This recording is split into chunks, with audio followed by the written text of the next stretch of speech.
আসসালামু আলাইকুম ওয়ারাহমাতুল্লাহি ওয়া বারাকাতুহু। প্রিয় দর্শক, আশা করি আপনারা সকলেই অনেক ভালো আছেন। আমাদের চ্যানেলটিতে প্রতিনিয়ত ইসলামিক এবং শিক্ষণীয় ভিডিও ছাড়া হয়, তাই লাইক, কমেন্ট এবং সাবস্ক্রাইব করবেন আশা করি। চলুন ভিডিওটি শুরু করা যাক। মৃত্যুর পরবর্তী 40 দিনে আমাদের সাথে কি ঘটে?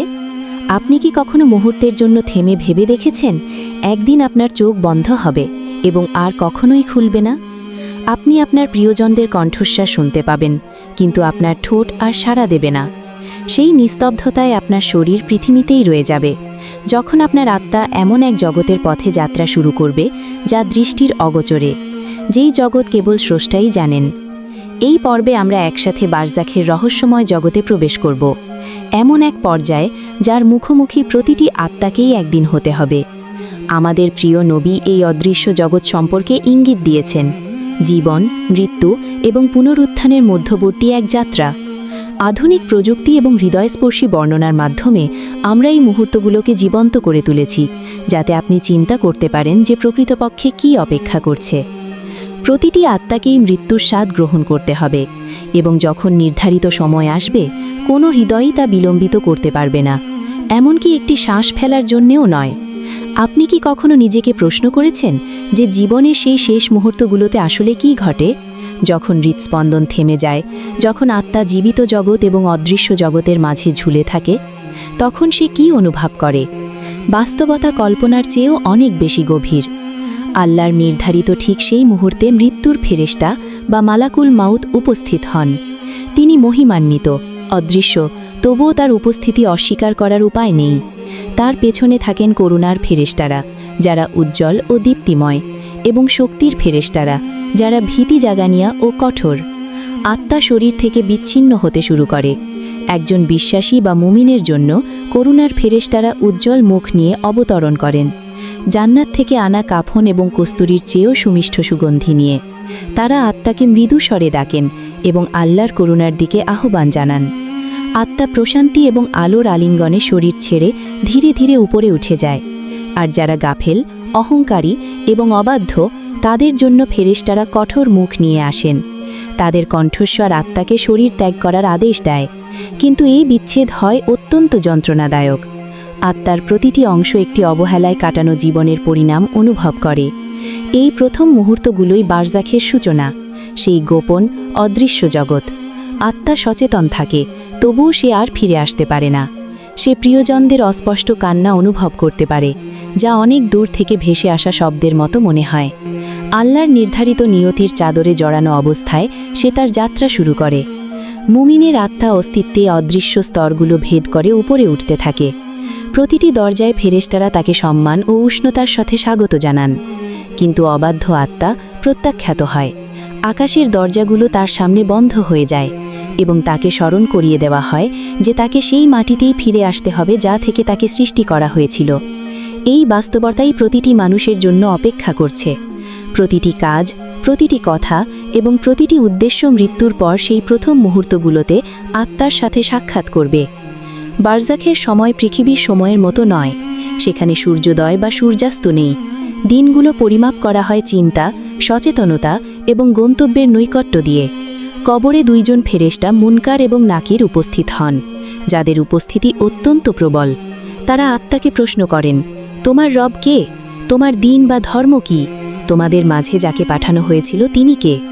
মুমিন ব্যক্তি নিশ্চিতভাবে উত্তর দেন, আমার রব আল্লাহ, আমার ধর্ম ইসলাম, আমার নবী মুহাম্মদ। তখন প্রশান্তি নেমে আসে এবং আলো আত্মাকে ঘিরে ফেলে। কিন্তু অবাধ্য আত্মা দ্বিধায় পড়ে যায়। ভয় তাকে গ্রাস করে, কেননা সে সেই সত্যটি উপলব্ধি করে যা সে জীবনে অস্বীকার করেছিল। আপনার আত্মা কি আজ রাতে এই প্রশ্নগুলোর উত্তর দিতে পারবে? বারজাখের দিনগুলো সামনে বিস্তৃত। কারোর জন্য তা চিন্তার ও করুণার, আবার কারোর জন্য তা অনুশোচনার। জীবিতদের প্রতিটি প্রার্থনা, প্রতিটি দান বা সদাকা, প্রতিটি কুরআন তেলাওয়াত মুমিনের আত্মাকে স্পর্শ করে, কিন্তু গাফেলদের জন্য প্রতিটি দিন ভারী ও শ্বাসরুদ্ধকর হয়ে ওঠে। প্রতিটি মুহূর্ত অনুশোচনায় ভরে যায় এবং নীরবতা অসহনীয় হয়ে ওঠে। 40তম দিন ঘনিয়ে আসার সাথে সাথে মুমিন আলো এবং সুগন্ধিতে বিশ্রাম নেয়। জান্নাতের নদীগুলো কাছেই প্রবাহিত হয়। 40 দিন অতিবাহিত হওয়ার মধ্য দিয়ে বারজাখের প্রাথমিক যাত্রার একটি পর্যায় শেষ হয়। মুমিন শান্তিতে পুনরুত্থানের জন্য অপেক্ষা করে, যখন অবাধ্য আত্মা তার কর্মের পরিণাম ভোগ করতে থাকে। জীবিতদের শিক্ষাটি অত্যন্ত জরুরি। চিন্তা করুন, অনুতপ্ত হন এবং কাজ করুন। প্রতিটি মুহূর্ত মূল্যবান। বারজাখ শেষ নয়, বরং অনন্ত সত্য উন্মোচনের শুরু মাত্র। মুমিনের আত্মা কবরের উপরে উঠে যায় শরীরের ভার থেকে মুক্ত হয়ে। এই অদৃশ্য জগতে প্রতিটি নড়াচড়া ফেরেশতা, আলো এবং আল্লাহর করুণা দ্বারা পরিচালিত হয়। আত্মা তার কাজগুলোকে বাস্তব রূপে দেখতে পায়। প্রতিটি প্রার্থনা, প্রতিটি দয়ার কাজ সুস্পষ্টভাবে অনুভূত হয়। ফেরেশতারা আত্মাকে অস্তিত্বের বিভিন্ন স্তরের মধ্য দিয়ে নিয়ে যান, যার প্রতিটি আগেরটির চেয়েও বেশি উজ্জ্বল। প্রতিটি দরজায় আত্মাকে আল্লাহর নেক বান্দা হিসেবে সম্মান জানানো হয় এবং জান্নাতের সুগন্ধি তাকে ঘিরে ফেলে। এটি সততা, ভক্তি এবং আত্মসমর্পণে কাটানো জীবনের পুরস্কার। আত্মা জান্নাতের ঝলক দেখতে পায়, বাগান, নদী এবং স্বর্গীয় আলো। জীবনে করা প্রতিটি ভালো কাজ তারার মতো জ্বলজ্বল করে তার পথ আলোকিত করে। গোপনে দেওয়া দান, নিয়মিত নামাজ, মানুষের প্রতি দয়া সবই স্পষ্টতায় ভেসে ওঠে। আত্মা তার যাপিত জীবন সম্পর্কে সচেতন হয়, মনে করে সেই পরীক্ষাগুলোর কথা, প্রতিহত করা প্রলোভনগুলোর কথা, ধৈর্যের মুহূর্ত এবং ইবাদতের সময়গুলোর কথা। প্রতিটি নেক আমল বা ভালো কাজ ইল্লিনে বা নেককারদের আমলনামায় পূর্ণরূপে লিপিবদ্ধ দেখানো হয়। ফেরেশতারা শ্রদ্ধায় মাথা নত করেন। প্রতিটি নাম ভক্তি ও আনুগত্যের সাক্ষ্য বহন করে। মুমিনের আত্মা পেছনে ফেলে আসা জগৎ, পরিবার, ঘরবাড়ি, মসজিদ সব দেখতে পায়, কিন্তু হস্তক্ষেপ করতে পারে না। সে জীবিতদের দোয়া, দান এবং কোরআন তেলাওয়াত অনুভব করতে পারে। প্রতিটি কাজ তৃষ্ণার্ত পথিকের কাছে ঠান্ডা পানির মতো প্রশান্তি নিয়ে আসে। নবীজি বলেছেন, যখন আদম সন্তান মারা যায় তার আমল বন্ধ হয়ে যায় তিনটি ছাড়া: সাদাকায়ে জারিয়া বা জনকল্যাণমূলক দান, উপকারী জ্ঞান অথবা নেক সন্তান যে তার জন্য দোয়া করে। প্রতিটি ভালো কাজ আত্মার চারপাশে আলো হয়ে চলে, অন্ধকার দূর করে এবং শান্তি ও আনন্দ বয়ে আনে। মুমিনের আত্মার যাত্রা সচেতনতা, চিন্তা এবং করুণায় পূর্ণ। প্রতিটি উদ্দেশ্য, গোপন সংগ্রাম এবং আন্তরিক প্রচেষ্টা স্পষ্টভাবে উপস্থাপিত হয়। যারা আনুগত্য করেছে তাদের জন্য কিছুই গোপন থাকে না, তবুও করুণা বিজয়ী হয়। ফেরেশতারা আত্মাকে একটি উজ্জ্বল প্রশস্ত স্থানে নিয়ে যান, যা জান্নাতের একটি পূর্বরূপ। চিন্তা শুরু হয়, মুমিন জীবন নিয়ে ভাবে। এর ক্ষণস্থায়ী প্রকৃতি, গণনাকৃত নিয়ামত এবং উত্তীর্ণ হওয়া পরীক্ষাগুলো বুঝতে পারে। মৃত্যুর পর জীবনের কতটুকু অংশ আত্মার সামনে জ্বলজ্বল করবে, কতটুকু আলো, করুণা এবং পুরস্কার হিসেবে প্রতিফলিত হবে। এমনকি ক্ষুদ্রতম কাজগুলো বিশাল গুরুত্ব পায়। একটি আন্তরিক হাসি, সান্ত্বনার বাণী বা দয়ার ভঙ্গি আত্মাকে ঘিরে থাকা আলোয় পরিণত হয়, যা তাকে অনন্তকালের জন্য প্রস্তুত করে। আল্লাহর জন্য যাপিত জীবন কখনোই বৃথা যায় না।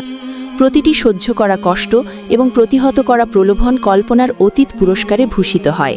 আত্মা জান্নাতের দৃশ্য দেখে, প্রবাহিত নদী, উজ্জ্বল বাগান, সজ্জিত বাসস্থান। নেককারদের চেহারা তাকে স্বাগত জানায় এবং আল্লাহর করুণার সত্যতা নিশ্চিত করে। তবুও বিনয় বা নম্রতা বজায় থাকে। আত্মা আল্লাহর উপর তার নির্ভরতা এবং যে করুণা তাকে পথ দেখিয়েছে তা নিয়ে চিন্তা করে। প্রথম দিন ও রাতগুলো শান্তিতে কাটে, সচেতনতা গভীর হয়। জীবিতদের প্রার্থনা আত্মার কাছে পৌঁছায়, নিয়ে আসে আরাম ও আনন্দ। জীবিতদের কাজ, দান, নামাজ, কোরআন তেলাওয়াত মৃতের উপকারে আসতে থাকে, যা করুণার সেতু হিসেবে কাজ করে। নেককার আত্মা বারজাখকে চিন্তা এবং প্রস্তুতির জগৎ হিসেবে অনুভব করে। জীবনকে তার প্রকৃত রূপে দেখা হয়, একটি পরীক্ষা, একটি মুহূর্ত, অনন্ত পুরস্কারের একটি সুযোগ। কতটি কাজ আপনার আত্মার জন্য শান্তি বয়ে আনবে, কতটি অদৃশ্য জগতে আলো হয়ে জ্বলবে। আত্মা উজ্জ্বল দরজা দিয়ে উপরে ওঠে, ফেরেশতাদের দ্বারা আলিঙ্গনবদ্ধ হয় এবং আল্লাহর প্রতি নিবেদিত জীবনের পুরস্কার পর্যবেক্ষণ করে। দান, নামাজ, দয়া এবং ভক্তি বাস্তব পুরস্কার হিসেবে প্রকাশিত হয়। প্রতিটি প্রচেষ্টা স্বীকৃত হয়, প্রতিটি সংগ্রামের প্রতিদান দেওয়া হয়। অবাধ্য আত্মা শরীর ছাড়া সময় ভয়ে কাঁপতে থাকে। প্রতিটি অবহেলিত কাজ, উপেক্ষিত দায়িত্ব এবং অহংকার উন্মোচিত হয়ে সামনে দাঁড়ায়। জবাবদিহিতা এড়ানোর উপায় নেই। শক্তির ফেরেশতারা নেমে আসেন। বাস্তবতা অস্বীকার করা যায় না। পরিণাম বা ফলাফল সম্পূর্ণরূপে প্রকাশিত হয়। কবর সংকুচিত হয়, অন্ধকার ঘিরে ধরে এবং অনুশোচনা গভীরভাবে চেপে বসে। গাফেলদের জন্য বারজাখের সময় অনন্তকাল মনে হয়। প্রতিটি দিন হারানোর সুযোগ, উপেক্ষিত নামাজ এবং অবহেলা সচেতনতায় ভারী হয়ে ওঠে। নীরবতা অসহ্যনীয় হয়ে ওঠে এবং নিঃসঙ্গতা গভীর হয়। আত্মা তার জীবনকে স্পষ্টভাবে দেখতে পায়। উপহাসের মুহূর্তগুলো উপেক্ষিত হেদায়েত বা পথ নির্দেশ, অগ্রাহ্য করা সতর্কবাণী। যে সত্য একসময় উপেক্ষা করা হয়েছিল তা এখন অনিবার্য। প্রথম রাতগুলো কঠোর হয়, ছায়া চেপে বসে, কবর সংকুচিত হয়, অনুশোচনার প্রতিধ্বনি অদৃশ্য জগৎ জড়িয়ে ধরে। ফেরেশতারা প্রতিটি শব্দ, কাজ এবং গোপন বিষয় সামনে তুলে ধরেন। জবাবদিহিতা পূর্ণাঙ্গ। আত্মা 40তম দিনের আগমন অনুভব করতে পারে। নিয়তির দিকে একটি ঐশিক টান। অদৃশ্য জগৎ কেঁপে ওঠে। প্রতিটি হৃদয় স্পন্দন, ফিসফিসানি এবং দীর্ঘশ্বাস একটি অনিবার্য মুহূর্তের দিকে নিয়ে যায়। আল্লাহর ফয়সালা বা সিদ্ধান্ত। অবাধ্য আত্মা প্রতিটি পাপ, প্রতিটি অবহেলা এবং প্রতিটি উপেক্ষিত সতর্কবাণীর ভার অনুভব করে। সচেতনতা তীক্ষ্ণ হয়, বাস্তবতা অনস্বীকার্য। করুণার অনুপস্থিতিতে প্রতিটি উপেক্ষিত কাজ, প্রতিটি ছুটে যাওয়া নামাজ, প্রতিটি অস্বীকার করা সত্য জবাবদিহিতার অকাট্য প্রমাণ হয়ে ওঠে। নেককারদের জন্য আসন্ন 40তম দিনটি হল সচেতনতার বৃদ্ধি, পুনরুত্থানের প্রস্তুতি এবং অনন্ত পুরস্কারের দর্শন। আলো বৃদ্ধি পায়, শান্তি গভীর হয় এবং চিন্তাভাবনা চলতে থাকে। প্রতিটি কাজ উজ্জ্বলভাবে চলে। প্রতিটি নামাজ, প্রতিটি দান বাস্তব পুরস্কার হিসেবে প্রকাশিত হয়। আত্মা চূড়ান্ত পরিণতি দেখে। জান্নাত যার নিচে দিয়ে নদী প্রবাহিত। নেককার আত্মাদের হাস্যোজ্জ্বল চেহারা এবং জান্নাতের বিশালতা দেখে কৃতজ্ঞতা প্রবাহিত হয়। বিনয় বজায় থাকে এবং প্রাপ্ত প্রতিটি করুণা স্বীকৃত হয়। অবাধ্যদের জন্য 40তম দিন হল সত্যের চূড়ান্ত উন্মোচন। বিচার সম্পূর্ণ হয়। প্রতিটি অবহেলা, অহংকার এবং ঐশিক নির্দেশনার প্রত্যাখ্যান সম্পূর্ণরূপে প্রকাশিত হয়। অন্ধকার, নিঃসঙ্গতা এবং অনুশোচনা রাজত্ব করে। বাস্তবতা অস্বীকার করার উপায় নেই। অদৃশ্য জগৎ কেঁপে ওঠে। আল্লাহর হুকুম বা আদেশ সমস্ত জগৎ জুড়ে কার্যকর হয়। পাহাড়, সমুদ্র, নক্ষত্র সবাই অনুগত। প্রতিটি আত্মা তার নিয়তির অপেক্ষায় করে। নেককাররা আলোয় জ্বলজ্বল করে, গাফিলরা সচেতনতায় কাঁপে। জীবিতদের জন্য শিক্ষাটি স্ফটিকের মতো স্বচ্ছ। এখনকার কাজগুলোই দৃষ্টির অগোচরে থাকা আত্মাদের প্রভাবিত করে। প্রার্থনা, দান এবং স্মরণ বাস্তব, কার্যকর এবং কল্পনার চেয়েও শক্তিশালী। 40তম দিনে বারজাখের যাত্রার একটি অধ্যায় শেষ হয়। চিন্তা, পুরস্কার এবং জবাবদিহিতার একটি জগৎ। নেককারদের আত্মা শান্তিতে বিশ্রাম নেয়, যখন গাফেলরা তাদের পছন্দের পূর্ণ পরিণাম ভোগ করতে থাকে। মৃত্যুর 40 দিন পর আত্মা সত্য, করুণা এবং ন্যায় বিচার দেখেছে। জীবন কখনোই শেষ ছিল না, এটি ছিল কেবল অনন্ত সচেতনতার শুরু। বিচার দিবস।